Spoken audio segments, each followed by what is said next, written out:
Gente, vamos orar.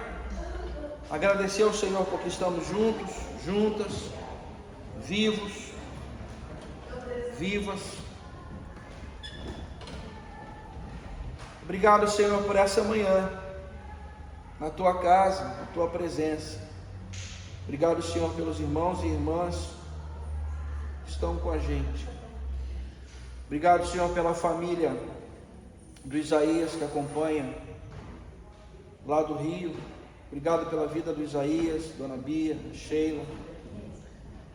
Colocamos todos e todas nas Tuas mãos, Senhor, e Te agradecemos. Nessa manhã nós colocamos diante do Senhor a nossa disposição de mergulharmos naquilo que a Tua palavra diz, de mergulharmos no texto, e Te pedimos, sim, Senhor, no nome de Jesus, toma conta de nós e nos leva nessa jornada, para que aprendamos em profundidade aquilo que é do Teu querer. Em Tuas mãos nós colocamos as nossas ansiedades, as nossas inquietações, depositamos no Teu altar, Senhor, todas essas coisas, e Te pedimos no nome de Jesus, restaura-nos, revigora-nos, enche-nos, Senhor, com o Teu óleo fresco, com a Tua porção do dia, Senhor, porque a Tua palavra diz que aos israelitas o Senhor dava todos os dias o maná.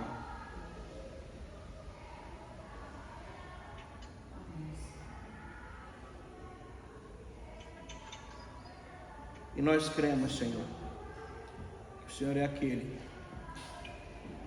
que nos sustenta todos os dias. Então dá-nos, Senhor, forças para trilharmos, Pai,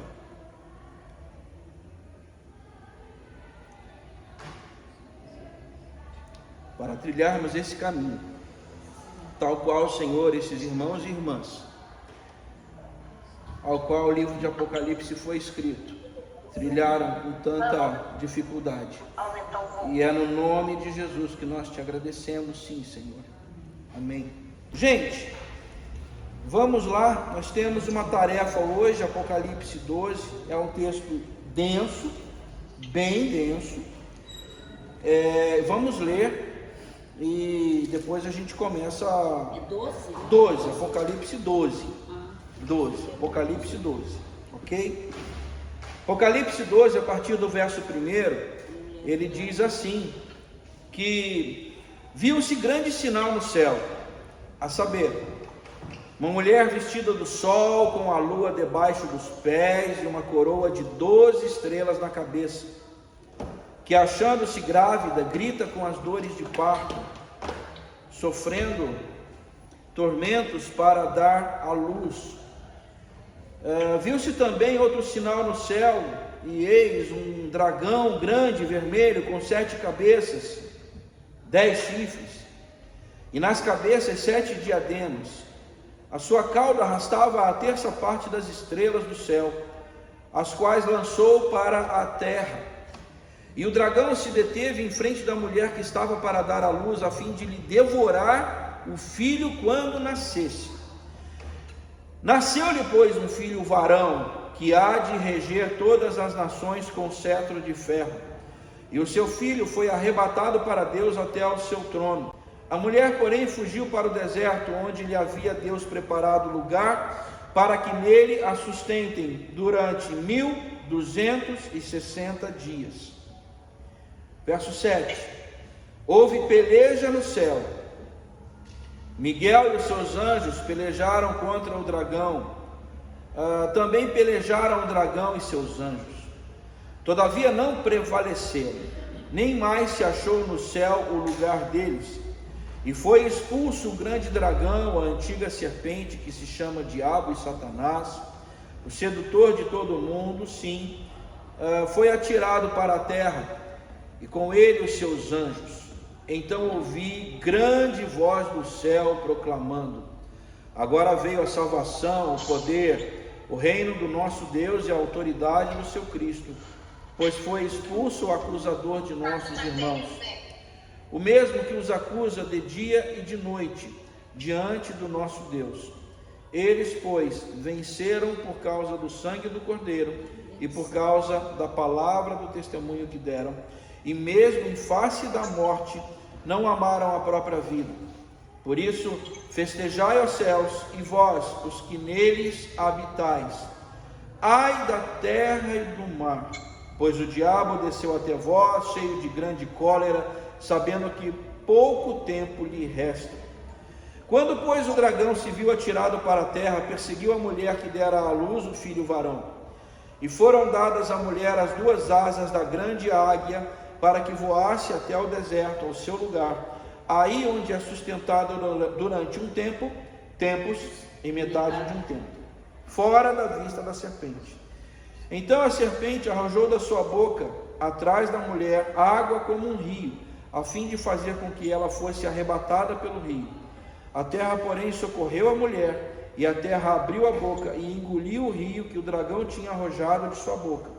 Irou-se o dragão contra a mulher e foi pelejar com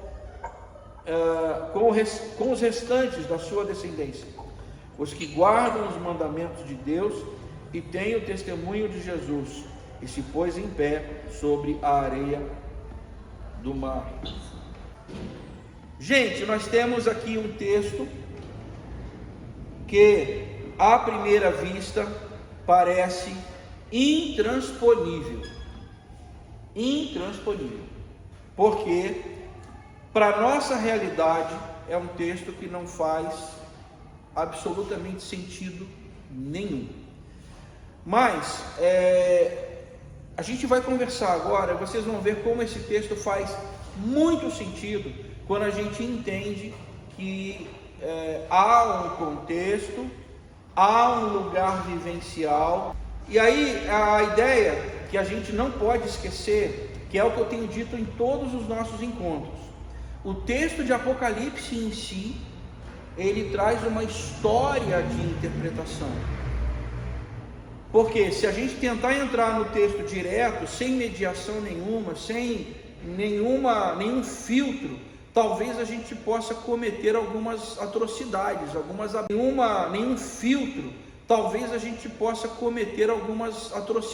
algumas aberrações. É aquela história de que, eu recebi uma revelação assim e o texto significa isso. A gente tem visto nos encontros anteriores que muita coisa que o Apocalipse nos diz faz muito sentido sim para os nossos dias, com certeza faz muito sentido. Mas algumas coisas que nós ouvimos de Apocalipse nos dias de hoje, a gente precisa ter um pouco de cuidado, um pouco de cautela, porque pode não ser. Vocês receberam durante a semana aquele linkzinho do Wikipedia que eu mandei para vocês? Aí vocês viram que naquela lista tem um monte de eventos. É claro, coloquei para vocês, gente, vejam a fonte, o Wikipedia tem esse problema, tá? Mas é apenas para dar uma panorâmica, para a gente entender que ao longo da história, muitos eventos eles foram correlacionados com os textos do Apocalipse. Então não é uma coisa que brotou agora, é incomum, isso nunca aconteceu. Não, sempre aconteceu de pegarem textos do Apocalipse e relacionarem com eventos que o mundo estava vivendo naquele momento. Então, o que eu estava dizendo nas aulas anteriores, nos encontros anteriores, olha, Apocalipse tem uma história de interpretação. Para a primeira geração e talvez para a segunda geração, isso provavelmente fazia muito sentido, porque eles vivenciaram os eventos que originaram a carta, o texto. Aquele texto foi para alguém que estava vivendo um drama naquele lugar, naquele momento, naquela janela da história. Só que depois do século II, até o final da patrística, lá século IV, aos pais da igreja, quando já perderam o contato com aquela geração primeira, começou a haver uma interpretação de Apocalipse de uma maneira mais simbólica, mais figurada, porque os eventos originais eles já tinham sido, já aconteceram. E depois, lá século IV, século V, até o fim da Idade Média, foi essa a interpretação. Quando veio o protestantismo, a partir do século XV, XVI, começou-se a fazer interpretações de Apocalipse correlacionando, por exemplo, a besta, a Babilônia, com a Igreja Católica, com papas e por aí vai. Isso foi até o século XIX e início do século XX. Do final do século XIX, início do século XX, para cá, é que houve aí a profusão de interpretações de Apocalipse. Eu tive uma revelação aqui, uma revelação ali, e começaram a fazer um monte de diferenças, e aí... Então, existe uma história de interpretação do Apocalipse, certo? Dito isso, o que a gente vai fazer hoje? A gente vai mergulhar no texto, a partir do que Wesley também diz. Tá? Então a gente vai tentar extrair do texto algumas figuras que faziam sentido para aquela primeira geração, e depois a gente vai partir para as notas, para o que o Wesley interpretava, o que o Wesley achava que era aquilo. Tá bom? Essa é a nossa tarefa. Vamos tentar vencer. Me pare quando vocês quiserem, tá? Preciso que vocês mantenham a Bíblia aberta. E preciso que vocês mantenham o Google aberto, tá? Porque a gente vai fazer algumas inferências aqui. Vamos lá, gente. Primeira coisa que a gente precisa lembrar: muitas vezes uma figura, um símbolo, ele é relatado em muitas linhas, às vezes um parágrafo inteiro, mas que quer dizer uma pequena coisinha, pequena mesmo. E nesse texto tem várias dessas. Isso acontece algumas vezes aqui, certo? Vamos no comecinho do versículo 1. Primeira coisa que se vê é um sinal no céu: uma mulher vestida de sol, lua debaixo dos pés, coroa de 12 estrelas na cabeça, que, achando-se grávida, grita com as dores de parto, sofrendo tormentos para dar à luz. Só até aí, por enquanto. Gente, há uma questão que a gente não pode esquecer, e isso estava naqueles encontros que nós tivemos sobre interpretação, como nós interpretamos a Bíblia, à luz da nossa visão protestante, wesleyano e tudo mais. Texto, ele se interpreta com texto, quando a gente tem dúvidas sobre. Aí depois a gente falou sobre o quadrilátero wesleyano, né?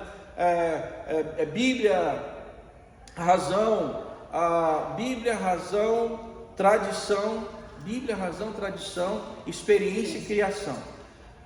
Foi isso que nós usamos. Então, esse é um texto que a gente vai usar Bíblia traduzindo Bíblia, certo? E aí a gente vai para lá.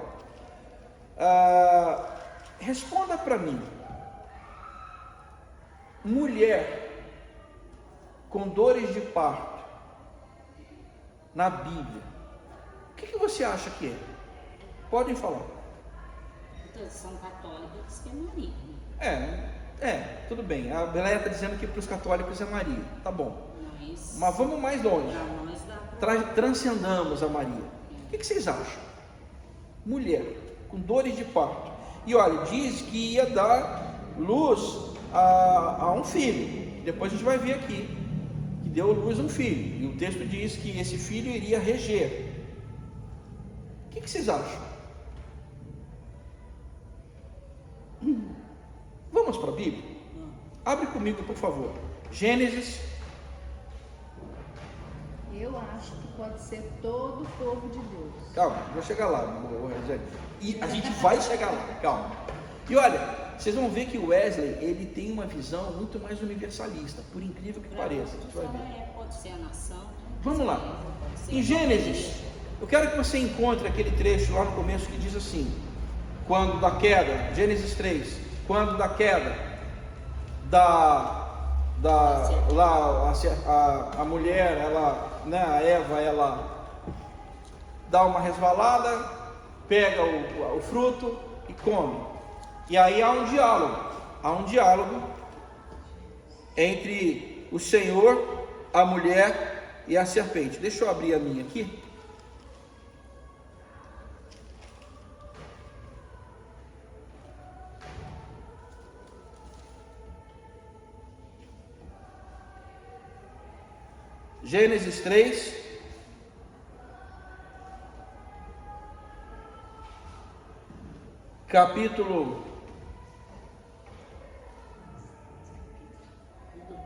Gênesis 3, Gênesis capítulo 3, versículo 13, 14, a partir do 14, né? É o 15. É o 15. Porém, inimizade entre ti e a tua, exato, tua semente e sua semente. Este, a sua descendência, lhe ferirá a cabeça e tu lhe ferirás o calcanhar. Ou seja, a mulher daria à luz, isso aqui é segundo aquela interpretação que a gente já conhece, uma interpretação cristocêntrica, olhando Jesus em toda a Bíblia. Aqui há uma menção de que, olha, a mulher daria à luz ao Messias. E quando eu vejo aqui mulher, já uma mulher que dá à luz. Só que aqui há uma questão. Olha aí, por favor, coroa de 12 estrelas. O que 12 na sua memória te relembra? As 12 tribos. As 12 tribos. Lembra que a gente conversou sobre isso? Nós dissemos que no primeiro século não tinha cristianismo. O que tinha era judaísmo e gente que se converteu àquela mensagem de que, olha, nós judeus esperamos o Messias. O Messias veio. E nós acreditamos que o Messias era Jesus de Nazaré. Esse povo era judeu.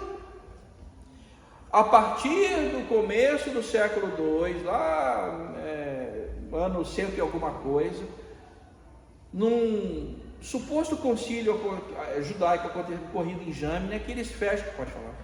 Mas e os do caminho? Calma, vamos chegar.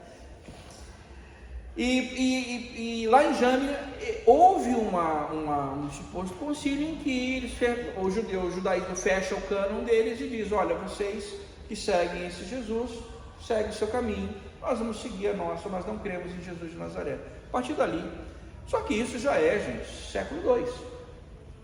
Até então, lembrem que a gente falou, Apocalipse foi composto, provavelmente, eram duas hipóteses, né? Ou na grande perseguição de Nero, ou na grande perseguição de Domiciano. Há uma convenção mais aceita de que foi no tempo de Domiciano. Então, isso se fixa na última década do século I. Então, lá pelo ano 90 alguma coisa.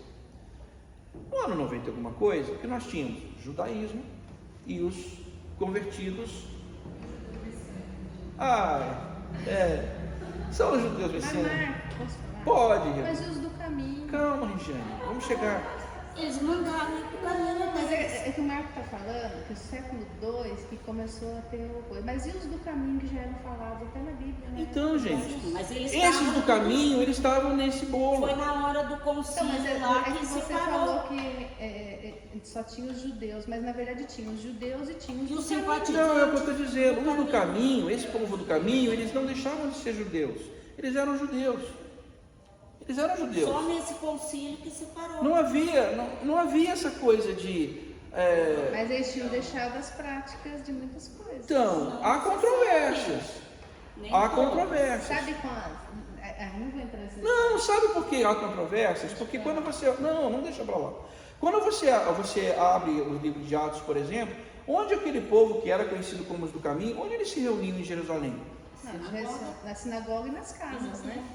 Então, se eles estavam ainda se reunindo na sinagoga, significa que eles não deixaram as práticas. Eles não deixaram suas práticas judaicas. Continuaram. O que aconteceu foi que na dispersão, na diáspora, quando o povo estava indo, começaram a evangelizar os gentios. E os gentios não tinham referência nenhuma de judaísmo.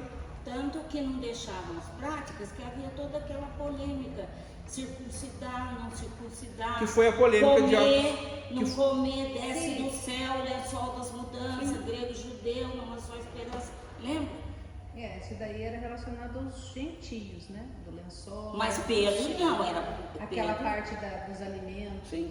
Tal. mas Essa é a questão. Pedro tem todo esse questionamento. Porque o próprio texto, e aí eu olhe para o texto, vamos só terminar esse pedaço aqui, as 12 estrelas. A impressão que se dá é que esse texto está falando da igreja como mulher que deu à luz Isso. a essa coisa do Messias que veio para reger, para reinar. Então aqui As 12 estrelas, né? as dores de parto, elas falam um pouco disso. O texto ainda fala sobre o dragão como sinal do céu e que é lançado à terra. O que isso te lembra? O que o Antigo Testamento fala sobre alguém que desce, que cai, que vem? E o texto, agora você precisa rodar comigo, versículo 9, que ele foi lançado. Não, aqui o meu é explícito, né? Chamado diabo e Satanás, que engana todo mundo. E vê se na sua Bíblia está escrito assim: expulsa o grande dragão, a antiga serpente, diabo e Satanás, com ele os seus anjos, foram lançados para a terra.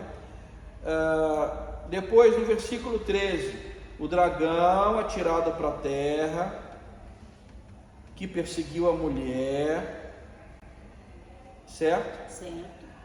A referência aqui, ela, para aquele povo, poderia sim fazer muito sentido. Olha, a ideia é: Satanás está perseguindo a sua igreja. E aqui fala, é o grande dragão, a antiga serpente. Por que ele tem que falar antiga serpente? Porque a antiga serpente para o judeu fazia sentido. Para os povos de origem greco-romana ou gentios, o dragão fazia sentido. Depois ele usa duas expressões. Aqui a expressão, vê se está na sua Bíblia, que está bem explícito: diabo e Satanás. Sim. Porque diabo, segundo o greco-romano, lá no texto por baixo, o texto koiné, é o diabolos. Então é aquele que separa, aquele que divide. E Satanás é Satã, que era a referência do Antigo Testamento. Então aqui está muito claro que, olha, a ideia, vamos pensar agora de forma bem abrangente.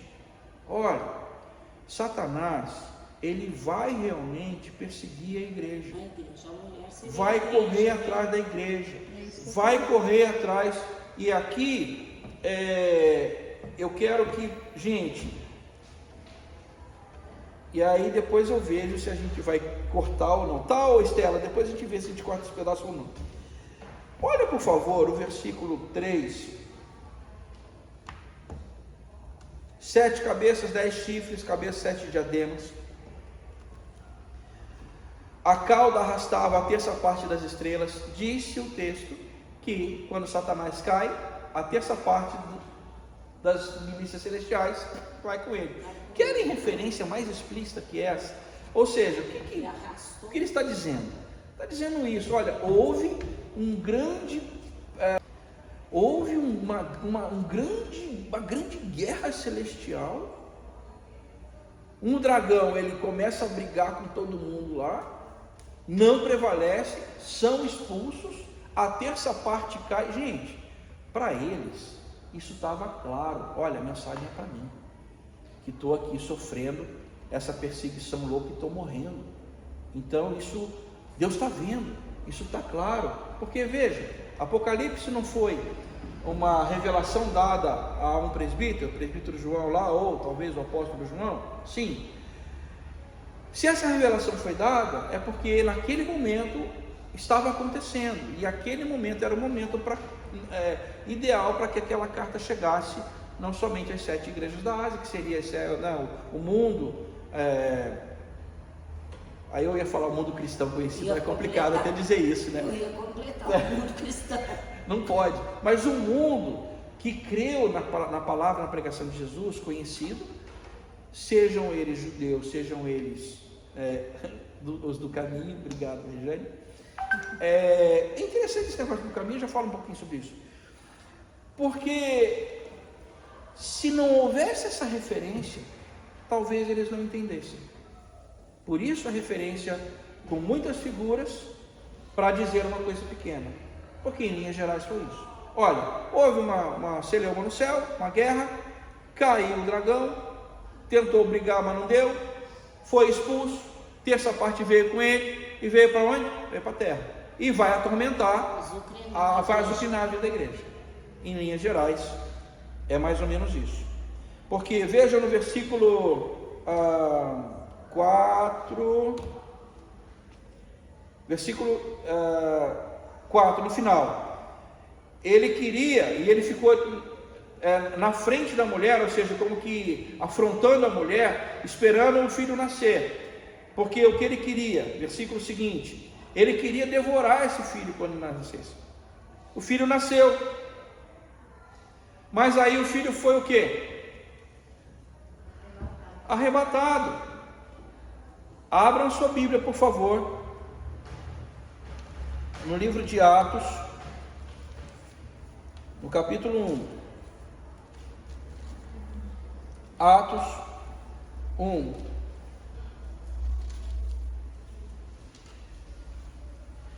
Atos 1, versículo 9. Atos 1, 9. O que é que diz?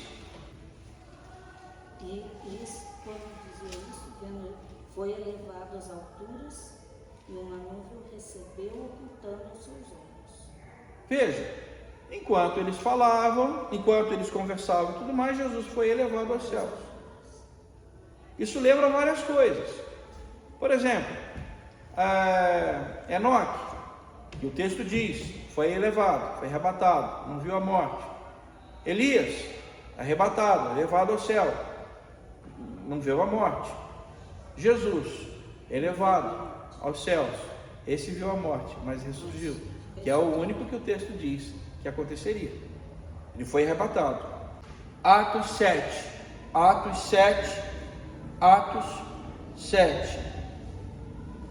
verso 54 em diante. Atos 7, 54 em diante. Aqui é o martírio de Estevão. Estevão, quando eles ouviram isso, enfureceram-se, rilhavam os dentes contra ele, mas Estevão, cheio do Espírito Santo, fitou os olhos no céu. Como é que está o seu texto aí? E viu a glória de Deus, e quem estava sentado à sua direita? Jesus. Isso é uma visão apocalíptica dentro de Atos. O camarada teve uma visão do próprio Messias assentado à direita. E aí, voltemos a Apocalipse 12. Veja lá. E o seu filho foi arrebatado para Deus até o seu trono. Esse texto fazia ou não fazia sentido para aquele povo do primeiro século? Fazia sentido, porque o texto é bem direcionado. Olha,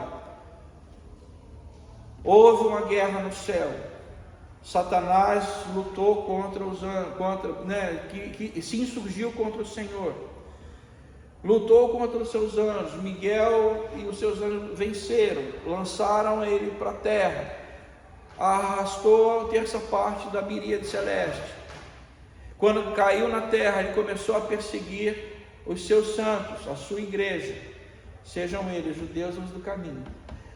E aí, a partir daqui, ele queria matar essa ideia do filho que ia nascer e que iria, para ele não dar isso. Então ele vai perseguir a igreja. É isso o que o texto, em linhas gerais, está apontando.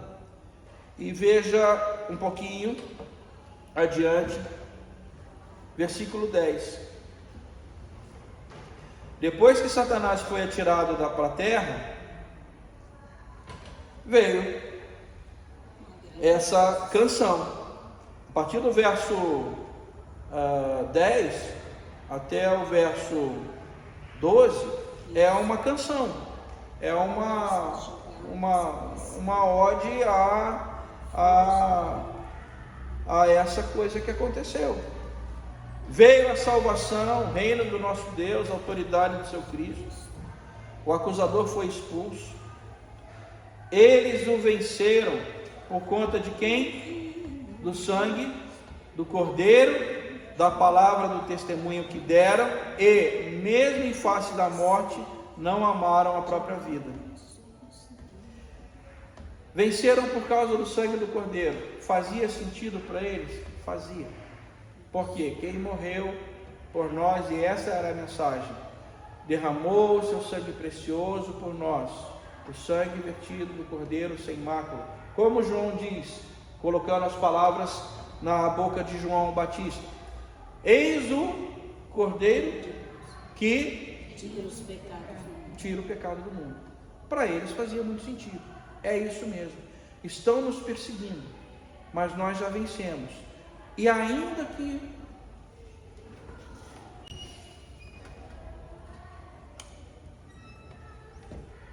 gente, é difícil às vezes. Eu não sei se você já parou para pensar nisso. É que para nós é muito fácil. Para nós é fácil. A gente temos os nossos empregos, os nossos salários, a nossa vida, temos a nossa casa, a nossa família, temos a nossa... A gente tem tudo. Temos tudo. Estamos vestidos, né? Alimentados, abrigados. Por mais difícil que eventualmente seja uma ou outra questão na nossa vida, é uma questão talvez psicológica, emocional, que a gente resolve, né? Enfim, seja pastoralmente, seja terapeuticamente, a gente resolve. Mas nós aqui eu estou falando nós, taubatianos, metodistas, a central em Taubaté. Nós não sabemos o que é isso. Nós não sabemos o que é, de repente, você fica imaginando, fica até difícil de imaginar. Eu, numa manhã de domingo como hoje, 7 de maio, querer vir à escola dominical ou à igreja ministrar, ou estar junto com os irmãos e irmãs, e não poder, por conta de perseguição. Não sei o que é isso. Nessa igreja, na igreja de porta aberta, né? Que você pode abrir a porta por mim. E aí eu sigo no Instagram aquele ministério, Portas Abertas, da Igreja Perseguida. Sim. Eu sempre penso nisso. Então, para a gente, irmãos e irmãs, é muito fácil, às vezes, fazer algum tipo de inferência, algum tipo de interpretação, que não leve em conta essas coisas. Mas quando a gente mergulha no texto, a ponto de, olha, por causa do testemunho... E tem gente dando a vida hoje, né? Na Coreia do Norte, nos países de maioria islâmica, aquele Portas Abertas, então, isso. Isso para mim é uma coisa que fala muito forte, porque a expressão, a palavra testemunho, quando a gente fala, né? O irmão vai dar um testemunho, né? É quase uma banalização da expressão mais profunda, porque testemunho ao pé da letra, lá por baixo do texto, é martirel, que daí vem Marte. Ou seja, o que você está falando, você morreria por isso? E aí a inferência que eu faço quando eu entro nisso é assim, é pensando na nossa realidade evangélica brasileira, onde a gente carrega uma palavra que é poderosa como essa, capaz de transformar vidas, mas com, eu vou colocar entre aspas, testemunhos execráveis, com falas horrorosas. E sabe, é aquela história, o que estão fazendo com a igreja. Há um livro, inclusive, muito interessante com esse título, de Augusto Nicodemos, um presbiteriano. Ele pergunta, o que estão fazendo com a igreja? E ele, nesse livrinho, ele elenca várias dessas coisas. Então, por isso que esse texto, gente, eu particularmente, mexe muito comigo. Nós temos 11 países no mundo que o Ministério Portas Abertas classifica como de perseguição extrema. Agora tem outros. Você manda esse link pra gente, Leia? Mando. A Leia vai mandar um link para nós sobre esse Ministério Portas Abertas, e ela está dizendo aqui que hoje o Portas Abertas diz que 11 países no mundo são classificados como perseguição extrema. Há pouco tempo atrás eu vi um testemunho de um missionário que eu esqueci o país, mas ele dizia que é o seguinte: ele não pode andar com Bíblia lá, porque se ele for pego com Bíblia ele vai ser preso. Se for um muçulmano pego com Bíblia, pode até ser morto. E ele estava dizendo que uma coisa muito curiosa estava acontecendo, é que muita gente estava sonhando com Jesus. E é incrível, essas pessoas sonhavam com Jesus e se convertiam sonhando, sem Bíblia, sem palavras. Uma narrativa do povo que andava com folhas também, né? Isso existe. Ainda anda. Anda. Com folhas, porque aí era uma Bíblia, eles dividiam entre eles e guardavam aquela folha. Fala. A minha mãe é ligada ao Ministério Portas Abertas. Sim. Ele de Timor-Leste, em Butão, com um ministério dentro de Portas Abertas que chama Mulheres Ensinando Mulheres, é uma coisa assim. O que elas iam fazer lá? Elas iam atrás das mulheres convertidas, que os maridos tinham sido mortos, para ensinar essas mulheres a costurar, fazer pão, fazer alguma coisa. Construíam um forno na casa dessas mulheres, Portas Abertas, minha mãe. Olha que interessante. Para que elas pudessem gerar o sustento delas e dos filhos, porque qual era a proposta? A mulher não constrói nada, então matava o marido, na sequência a mulher morria de fome e eles tomavam o filho para o Estado para educar na religião.